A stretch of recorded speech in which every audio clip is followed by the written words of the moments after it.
नमस्कार। आज का हमारा पाठ है माता का अंचल और मैं कविता भारद्वाज इसकी व्याख्या प्रस्तुत कर रही हूँ। माता का अंचल पाठ के कवि हैं शिव पूजन सिंह सहाय। हिंदी के प्रसिद्ध उपन्यासकार, कहानीकार, संपादक और पत्रकार शिव पूजन सिंह सहाय। उनका जन्म जो है उन्नाव जिला भोजपुर बिहार में हुआ था। शुरू में इनके लिखे हुए प्रारंभिक लेख लक्ष्मी, मनोरंजन तथा पाटलिपुत्र आदि पत्रिकाओं में प्रकाशित होते थे। इन्हें साहित्य एवं शिक्षा के क्षेत्र में सन 1960 में पद्म भूषण से सम्मानित किया गया था। इन्होंने बालक मासिक पत्र का संपादन भी किया। मासिक पत्र समाचार पत्र जो होते हैं, जो अनेक तरह के पत्रिकाएं होती हैं। मासिक मतलब महीने में एक बार प्रकाशित होने वाला। स्वतंत्रता के बाद ये बिहार राष्ट्रभाषा परिषद के संचालक तथा बिहारी हिंदी साहित्य सम्मेलन की ओर से प्रकाशित साहित्य नामक शोध समीक्षा प्रधान त्रैमासिक पत्र के संपादक भी रहे। उनकी रचनाएं महत्वपूर्ण जो हैं वे दिन, वे लोग, कहानी का प्लांट, मेरा जीवन, स्मृति शेष, हिंदी भाषा और साहित्य, ग्राम सुधार, देहाती दुनिया, विभूति और माता का अंचल। पाठ परिचय जान लेते हैं। अब पाठ जो है माता का अंचल एक जो है ग्राम्य संस्कृति का चित्रण करता हुआ ये पाठ है। 30 के दशक की 1930 के आसपास के दशक की जो ग्रामीण संस्कृति है, उस समय गांव में जो जिस तरह का माहौल, जिस तरह का जो था, तो उसको यहाँ पर चित्रित किया गया है। इस पाठ से बच्चों माता और पिता दोनों के प्रति जो वात्सल्य है, माता और पिता का बच्चे के प्रति संपूर्ण वात्सल्य जो है, माता का भी और पिता का भी, दोनों ही के बारे में बताया गया है। दोनों का वात्सल्य भाव देखने को मिलता है और माता पिता दोनों का ही संपूर्ण जो है वात्सल्य जो है वो बच्चे के विकास के लिए कितना ज़रूरी है, ये हम इस पाठ में पढ़ेंगे। और बच्चे का अपने पिता से अधिक लगाव था इस पाठ में, फिर भी विपदा जब आती है, विपदा के समय पर वो पिता के पास न जाकर माँ की शरण लेता है। तो इस पाठ में तत्कालीन समाज के पारिवारिक परिवेश का सहज चित्रण किया गया है और माँ की गोद में बच्चा अपने आप को सुरक्षित महसूस करता है। अब मैं पाठ के जो है नाम पर जाऊंगी। तो माता का अंचल, एक शब्द आपने पढ़ा होगा आंचल, एक है अंचल। आंचल का अर्थ होता है चुनरी, एक तरह से उनका दुपट्टा और जो कपड़ा होता है सिर पर ओढ़ने का या गले में डालने का, उसे आंचल कहा जाता है। जबकि अंचल का अर्थ होता है गोद। हर जो बच्चा है वो विपदा जब असुरक्षित वो अपने आप को महसूस करता है तो कहाँ जाना चाहता है, वो अपनी माँ की गोद में छिप जाना चाहता है। माँ के अंचल, तो अंचल मतलब गोद में, अपनी माँ की गोद में जाना चाहता है। वहीं पर वो अपने आप को सुरक्षित महसूस करता है। चलिए पाठ परिचय जान लेते हैं, पाठ पढ़ लेते हैं, व्याख्या इसकी करते हैं। तो जहाँ लड़कों का संग तहाँ बाजे मृदंग, जहाँ बूढ़ों का संग वहाँ खर्चे का तंग। अब यहाँ पर कवि जो लेखक जो हैं उन्होंने एक तरह से जो लोकोक्तियाँ कह सकते हैं, लोकोक्ति और इस तरह से बनी बनाई जो बातें हैं, तो उनके बारे में, जहाँ लड़कों का संग, जहाँ पर लड़के इकट्ठा होते हैं वहाँ तहाँ बाजे मृदंग, वहाँ पर खेल कूद मस्ती ये सब चीज़ें करते हैं, हुड़दंग मचाते हैं। जहाँ बूढ़ों का संग तहाँ खर्चे का तंग, और जहाँ पर बड़े बूढ़े बैठते हैं वहाँ पर जो है अपने दिनचर्या के खर्चे और उन्हीं का जिक्र करते हैं, किस तरह से घरेलू खर्चों का, बाहर के जो भी तरह के सभी खर्चों के बारे में जिक्र होता है। तो इस तरह से यहाँ पर कहा गया है। हमारे पिता तड़के उठकर निबट नहाकर पूजा करने बैठ जाते थे। हम बचपन से ही उनके अंग लग गए थे। अब सुबह तड़के मतलब बहुत सुबह जल्दी उठकर निबट नहा धोकर पूजा पाठ करने बैठ जाते थे। हम बचपन से ही उनके अंग लग गए थे, मतलब ज़्यादातर उन्हीं के साथ रहते थे। माता से केवल दूध पीने तक का नाता था।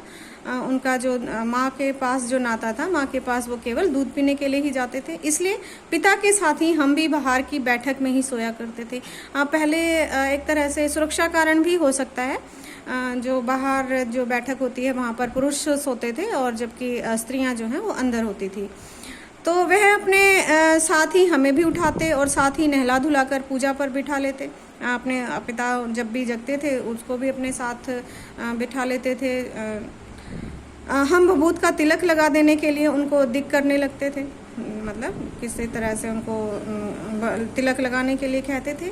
कुछ हंसकर, कुछ झुंझलाकर और कुछ डांट कर वह हमारे चौड़े लिलाट में त्रिपुंड कर देते थे। अब जब जिद करने लगते, दिक करने लगते, जिद करने लगते थे, और कुछ हंसकर और कुछ झुंझलाते हुए जो पिताजी हैं और कुछ डांटते हुए हमारे माथे पर, अब यहाँ हमारे के लिए प्रयोग हुआ है, यहाँ शिव पूजन सिंह सहाय जो हैं वो अपने बचपन के ही कुछ घटनाओं का वर्णन कर रहे हैं। उनके जो गांव में, देहात में जिस तरह का वातावरण था उसी का यहाँ पर बता रही हैं। हमारे चौड़े लिलाट में, चौड़े माथे पर, लिलाट मतलब माथा, उसमें त्रिपुंड कर देते थे, मतलब तीन आकार जो 3 रेखाओं का जो माथे पर तिलक होता है उसे त्रिपुंड कहा जाता है। हमारे लिलाट में भभूत खूब खुलती थी और उनके जब माथे पर भभूत लगाई जाती थी वो बहुत अच्छी लगती थी उनके माथे पर। सिर में लंबी लंबी जटाएं थी, मतलब बाल बढ़े हुए थे। कई बार ऐसा होता है छोटे बच्चों के जो बाल हैं, पहले बाल जो होते हैं वो पंडित वगैरह जो हैं बताते हैं कब क्या उतारने होते हैं, तो एकदम से तो इसलिए हो सकता है कि उसके बाल कटवाए ना गए हों, तो काफ़ी लंबे बाल थे। भभूत रमाने से और लंबी लंबी जटाएं थी, भभूत रमाने से हम खासे बमभोला बन जाते थे। बमभोला जैसे हम भगवान शिव के रूप को देखते हैं, जटाएं खुली हुई, और इस तरह से पिताजी हमें बड़े प्यार से भोलानाथ कहकर पुकारा करते। अब इसलिए पिताजी उनको भोलानाथ कहकर पुकारते थे, पर असल में हमारा नाम था तारकेश्वर नाथ। उनका असली नाम क्या था? तारकेश्वर नाथ। हम भी उनको बाबूजी कहकर पुकारा करते और माता को मैया। तो अपने पिताजी को वो बाबूजी कहते थे और माता को मैया। जब बाबूजी रामायण का पाठ करते तब हम उनकी बगल में बैठे बैठे आईने में अपना मुंह निहारा करते थे। जब रामायण पाठ करते थे उनके पिताजी अपने साथ ही रखते थे हमेशा उनको, तो आईने में वो बैठकर अपना मुंह निहारा करते थे। और जब वह हमारी ओर देखते तब हम कुछ लजाकर और मुस्कुराकर आईना नीचे रख देते। जैसे ही पिताजी उनकी ओर देखते थे तो शर्माकर वो आईने को नीचे रख देते थे। वह भी मुस्कुरा पड़ते थे और वो भी, पिताजी भी हंसने लग जाते थे। पूजा पाठ कर चुकने के बाद वह राम राम लिखने लगते। अपनी एक रामनामा बही पर 1000 राम नाम लिखकर वह उसे पाठ करने की पोथी में संभाल कर रख देते थे। अब वो एक राम नाम की उन्होंने एक बही मतलब एक बड़ी सी जो डायरी के रूप में हम कह सकते हैं, तो वो उसमें 1000 बार राम नाम लिखते थे और उसको बांधकर फिर बाद में उसको रख देते थे। फिर 500 बार कागज के छोटे छोटे टुकड़ों पर राम नाम लिखकर आटे की गोलियों में लपेटते और उन गोलियों को लेकर गंगा जी की ओर चल पड़ते थे। अब गंगा जी की ओर चल पड़ते थे। उस समय भी हम उनके कंधों पर विराजमान रहते थे, पिताजी के कंधों पर ही बैठे रहते थे। जब वह गंगा के में एक एक आटे की गोलियां बनाकर मछलियों को खिलाने लगते तब भी हम उनके कंधे पर ही बैठे बैठे हंसता करते थे। वो उनके कंधे पर बैठकर हंसते रहते थे। तो बाल सुलभ यहाँ पर एक तरह से क्रियाओं का वर्णन किया गया है। जब वह मछलियों को चारा देकर घर की ओर लौटने लगते तब बीच रास्ते में झुके हुए पेड़ों की डालों पर हमें बिठाकर झूला झुलाते थे। कभी कभी बाबूजी हमसे कुश्ती भी लड़ते थे। तो बच्चे के साथ खेल खेल में इस तरह से कुश्ती लड़ने का एक तरह से नाटक पिताजी किया करते थे। वह शिथिल होकर हमारे बल को बढ़ावा देते और हम उनको पछाड़ देते थे। तो अपने आप को शिथिल होना, कमज़ोर होना, वो अपने आप को कमज़ोर दिखाते और हमारे बल को बढ़ाने के लिए, हमारा उत्साह बढ़ाने के लिए, जो है लेखक का उत्साह बढ़ाने के लिए वो अपने आप को कमज़ोर दिखाते और लेखक उनको हरा देते थे। पछाड़ देना, हरा देना। वह उतान पड़ जाते और जब हम उनकी छाती पर चढ़ जाते थे, जब वो लेट जाते थे तो पीठ के बल लेट जाते थे और फिर जो लेखक हैं वो अपने पिता की छाती पर चढ़ जाते थे। जब हम उनकी लंबी लंबी मूछें उखाड़ने लगते तब वह हंसते हंसते हमारे हाथों को मूछों से छुड़ाकर उन्हें चूम लेते थे। तो इस तरह से बालकों की जो क्रियाएं होती हैं उनका बहुत ही सुंदर चित्रण यहाँ पर हुआ है। उनकी मूछें उखाड़ने लग जाते थे। फिर जब हमसे खट्टा और मीठा चुम्मा मांगते तब हम बारी बारी कर अपना बायां और दाहिना गाल उनके मुंह की ओर फेर देते थे। बाबूजी चुम्मा मांगते थे, एक जो बाहिना है दाहिना गाल, कभी दाहिना गाल पर वो चूमते थे और तो उनको वो खट्टा बताते थे। फिर बायां गाल को चूमते थे तो मीठा चुम्मा इस तरह से वो बताते थे। तो बाएं का खट्टा चुम्मा लेकर जब वो दाहिने का मीठा चुम्मा लेने लगते तब अपनी दाढ़ी या मूछ हमारे कोमल गालों पर गड़ा देते थे। हम झुंझलाकर फिर उनकी मूछें नोचने लग जाते थे। इस पर वह बनावटी रोना रोने लगते और हम अलग खड़े खड़े खिलखिलाकर हंसने लग जाते थे कि किस प्रकार बालकों के विकास में किस तरह से माता और पिता दोनों का ही योगदान होता है। यहाँ पर पिता के साथ बच्चा खेल खेल में सब कुछ सीख रहा है, पिता उसको बलवान होने का एहसास दिला रहे हैं, तो यहाँ पर वही सब चीज़ें दिखाई देती हैं। उनके साथ हंसते हंसते जब हम घर आते तब उनके हाथ ही हम भी चौके पर खाने बैठते थे, तो उनके साथ ही वो भी चौके पर खाने बैठ जाते थे। वह हमें अपने ही हाथ से फूल के एक कटोरे में गोरस और भात सान कर खिलाते थे। गोरस यहाँ दूध या दही के लिए प्रयोग हो सकता है, तो गाय के दूध से बना हुआ, तो उससे भात जो है उसमें सानकर मतलब अच्छे से मिलाकर खाने के साथ खाते थे। जब हम खाकर अफर जाते तब मैया थोड़ा और खिलाने के लिए हट करती थी। मतलब अफर जाते मतलब जब हमारा पेट भर जाता, और जब जो लेखक हैं जो उनका पेट भर जाता था तो मैया थोड़ा और खिलाने के लिए हट करती थी, जिद करती थी। वह बाबूजी से कहने लगती, आप तो 4-4 दाने के कौर बच्चे के मुंह में दे देते हैं, इससे वह थोड़ा खाने पर भी समझ लेता है कि हम बहुत खा गए। आप खिलाने का ढंग नहीं जानते, बच्चे को मुंह भर कौर खिलाना चाहिए। अब यहाँ पर माँ को जो है भरोसा नहीं होता जब तक वो अपने बच्चे को अपने हाथों से नहीं खिलाती है। तो जब खाएगा बड़े बड़े कौर तब पाएगा दुनिया में ठौर। इस तरह से वो कहती थी कि जब खिलाने के लिए, उसको खाना खिलाने के लिए, कि जब बड़े बड़े कौर खाएगा तभी दुनिया में ठौर पाएगा, मतलब ठिकाना, अवसर, स्थान मिलेगा, एक अलग ही मकाम बनेगा। देखिए मैं खिलाती हूँ, मर्दुए क्या जाने कि बच्चों को कैसे खिलाना चाहिए, और महतारी के हाथ से खाने पर बच्चों का पेट भी भरता है। अब वो खुद ही बताती हैं कि बच्चों का पेट केवल अपनी माता के हाथ से खाने से ही भरता है, और पुरुष जो हैं वो इस काम को अच्छे से नहीं कर सकते हैं। यह कह वह थाली में दही भात शांति और अलग अलग तोता, मैना, कबूतर, हंस, मोर आदि के बनावटी नाम से कौर बनाकर यह कहते हुए खिलाती जाती कि जल्दी खा लो नहीं तो उड़ जाएंगे। और इस तरह से अलग अलग कौर बनाकर वो उन्हें खिलाती थी कि खा लो नहीं तो उड़ जाएंगे ये, पर हम उन्हें इतनी जल्दी उड़ा जाते थे कि उड़ने का मौका ही नहीं मिलता था। तो इस तरह से बालक जो भोलानाथ था वो कहीं वो कौर उड़ ना जाए इसलिए फटाफट खा जाते थे, उड़ा जाते थे, मतलब वो फटाफट खा जाते थे कि कहीं वो कौर जो है वो उड़ ना जाए। इस तरह से माँ जो है बच्चे को बहला फुसला कर खाना खिलाने का प्रयास करती हैं। तो जब हम सब बनावटी चिड़ियों को चट कर जाते थे तो बाबूजी कहने लगते, अच्छा अब तुम राजा हो, जाओ खेलो। बस हम उठकर उछलने कूदने लगते थे। फिर रस्सी में बंधा हुआ काठ का घोड़ा लेकर नंग धड़ंग बाहर गली में निकल जाते थे। काठ का घोड़ा लेकर जो है नंग धड़ंग जैसे भी घर में वस्त्र पहने हैं उसी तरह निकल पड़ते थे। जब कहीं मैया हमें अचानक पकड़ पाती तब हमारे लाख छटपटाने पर भी एक चुल्लू कड़वा तेल हमारे सिर पर डाल ही देती थी, और मैया एकदम कभी कभी अचानक पकड़ लेती थी और हमारे लाख छटपटाने पर भी वो चुल्लू कड़वा तेल मतलब सरसों का तेल डाल देती थी। हम रोने लगते और बाबूजी उस पर बिगड़ खड़े होते। बाबूजी जब भोलानाथ रोने लगते तब बाबूजी उन पर माँ पर क्रोधित हो जाते थे।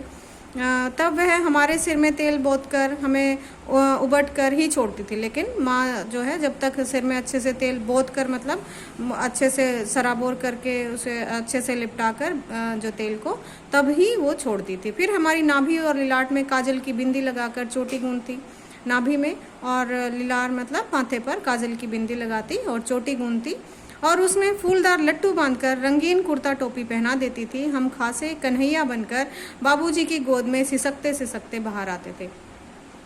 जिस तरह कृष्ण जैसे मोर पंख लगाते थे चोटी में, उसी तरह मैया जो है वो एक तरह से लट्टू, फूलदार फूल वाला लट्टू लगा देती थी और वो कन्हैया जैसे बन जाते थे। और इस पूरी प्रक्रिया में वो परेशान हो जाते थे और रोते हुए सिसकते हुए बाहर आते थे।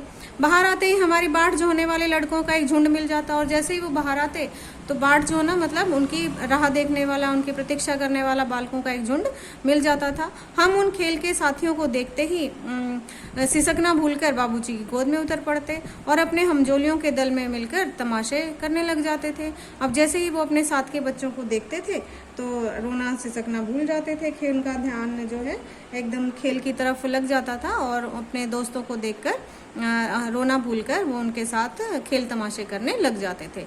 तमाशे भी ऐसे वैसे नहीं, तरह तरह के नाटक। अब तमाशे, उस समय के तमाशे क्या रहे होंगे। आजकल बच्चों के पास अनेक साधन हैं मनोरंजन के, वीडियो गेम, आजकल इंडोर गेम जो हैं वो ज़्यादा ही लोकप्रिय हो गए हैं बच्चों में। लेकिन इसके अलावा जो इलेक्ट्रॉनिक जो खिलौने हैं, प्लास्टिक के खिलौने हैं, तो इस तरह के आजकल बहुत अलग अलग तरह के चीज़ें हैं बच्चों को खेलने के लिए। लेकिन उस समय पर ऐसा कुछ नहीं था। तो बच्चे किस तरह के खेल खेलते थे? तो नाटक करते थे। चबूतरे का एक कोना ही नाटक घर बनता था, नाटक करने लगते थे। बाबूजी जिस छोटी चौकी पर बैठकर नहाते थे वही रंगमंच बनती।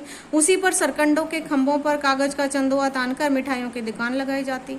सरकंडे जो हैं लकड़ी के जो होते हैं, छोटी छोटी लकड़ियाँ, तो उसको लगाकर और ऊपर से कागज़ का जो शामियाना, चंदुआ मतलब शामियाना ऊपर से लगा देते थे और मिठाइयों की दुकान लगा ली जाती थी। उसमें चिलम के खोंचे पर कपड़े के थालों में ढेले के लड्डू, ढेले मतलब जिनमें कंकड़ नहीं होते, मिट्टी के ढेले जो होते हैं, पत्तों की पूरी कचौरियाँ, गीली मिट्टी की जलेबियाँ, फूटे घड़ों के टुकड़ों में के पताशे आदि मिठाइयाँ सजाई जाती। ठीकरों के बटखरे, ठीकरे जो टूटे हुए मटके के जो टुकड़े होते हैं उनको ठीकरे कहा जाता है। और जस्ते के छोटे छोटे टुकड़ों के पैसे बनते।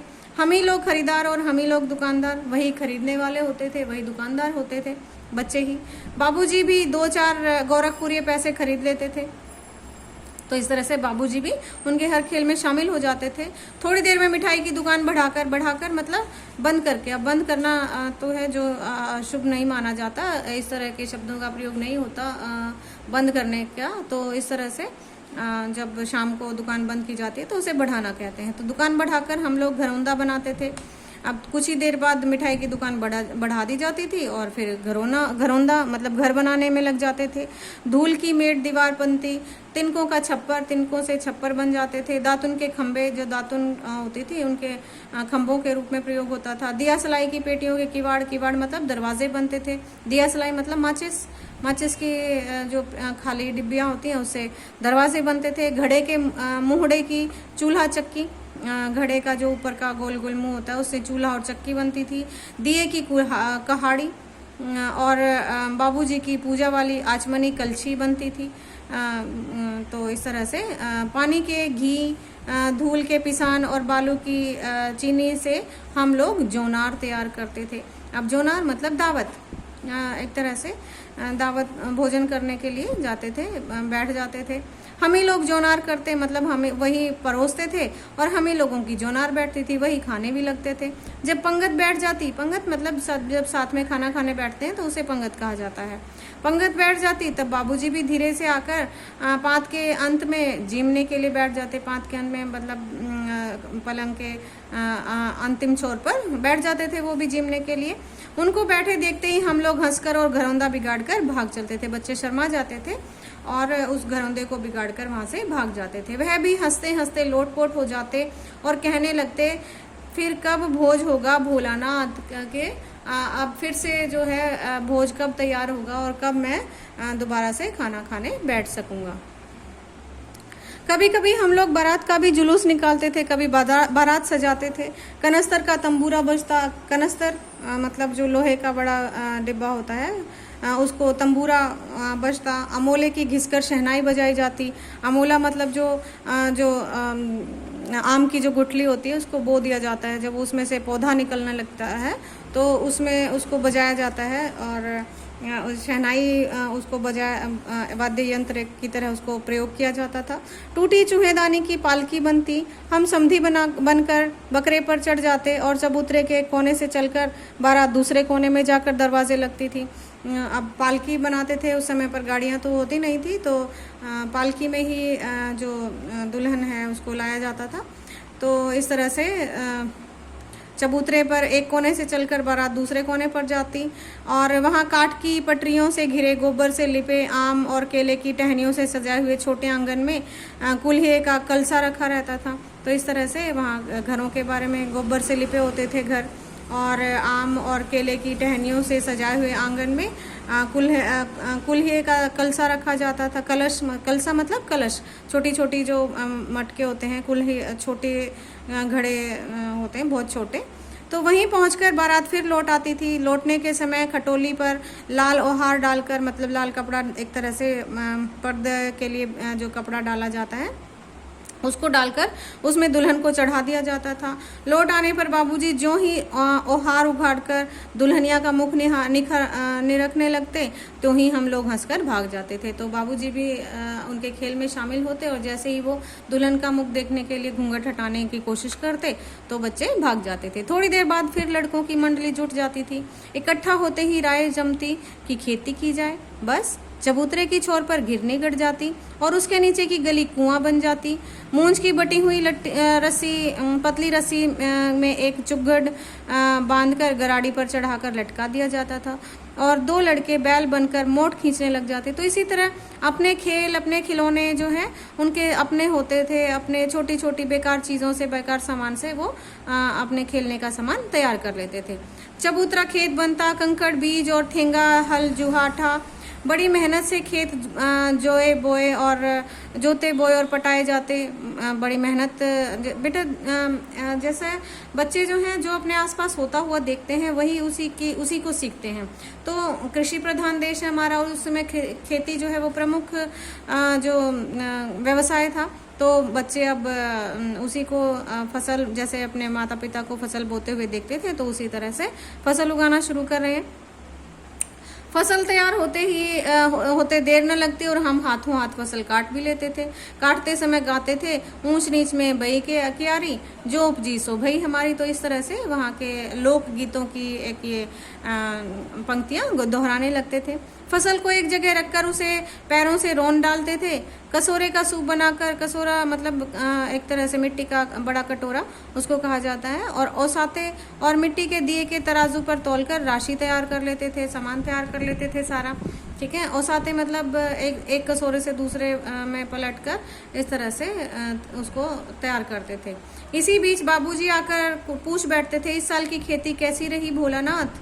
बस फिर क्या था, हम लोग ज्यों का त्यों खेत खलिहान छोड़कर हंसते हुए भाग जाते थे। कैसी मौज की खेती थी, मतलब बच्चे खुश होकर, मगन होकर खेलते थे। माता पिता भी उनके खेलों में शामिल होते थे और इस तरह से बच्चे बहुत ही खुश दिखाई देते थे। ऐसे ऐसे नाटक हम लोग बराबर खेला करते थे। बटोही भी कुछ देर ठिठक कर हम लोगों के तमाशे देख लेते थे। बटोही मतलब यात्री, आने जाने वाले यात्री भी कुछ देर ठिठक कर रुक कर हमारे तमाशे